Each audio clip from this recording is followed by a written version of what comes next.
Picture one ancient whale, like this one, but which one is this one? There were so many on Earth.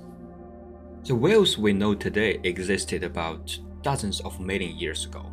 How about we pick the largest whale that died in the year exactly 10 million years ago? That's an excellent choice, my friend.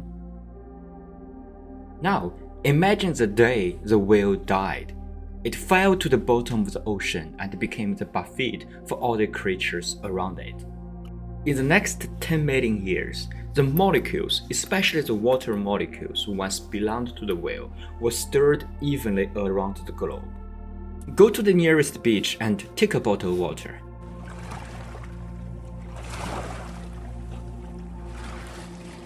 Did you see the whale?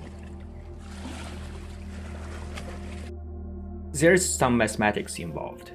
Let's say 20,000 kilograms is a good estimation of whale's weight.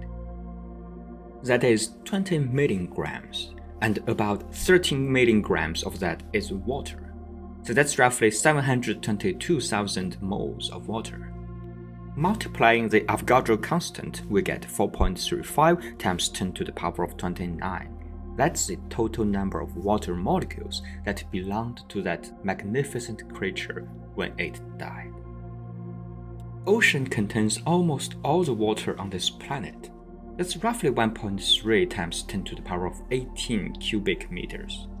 That is 1.3 times 10 to the power of 24 grams and 7.4 times 10 to the power of 22 moles, which is 4.46 times 10 to the power of 46 molecules.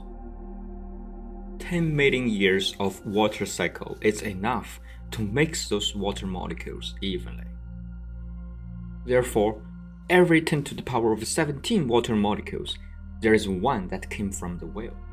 So if you take a bottle of water that's roughly 500 grams, which makes it 1.67 times 10 to the power of 25 water molecules, and multiplying this ratio, you get 1.67 times 10 to the power of 8.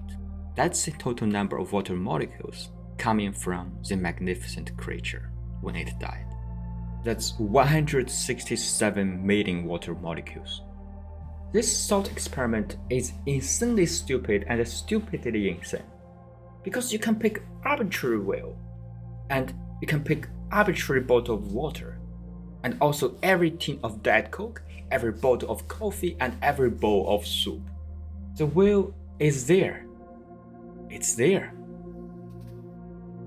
Of course, we cannot color or label a water molecule, and tracking them is technically impossible. But this profound result shows how deeply we are connected to that whale, and in fact to all creatures on this planet at a molecular level. In a longer time scale, we are a unity. We are creations from Lego blocks in the hands of the law of nature. What made up you and me is just a consequence of temporal reduction of entropy, and this cycle will continue on at a scale that we are too young to appreciate and imagine its purpose, if there is one.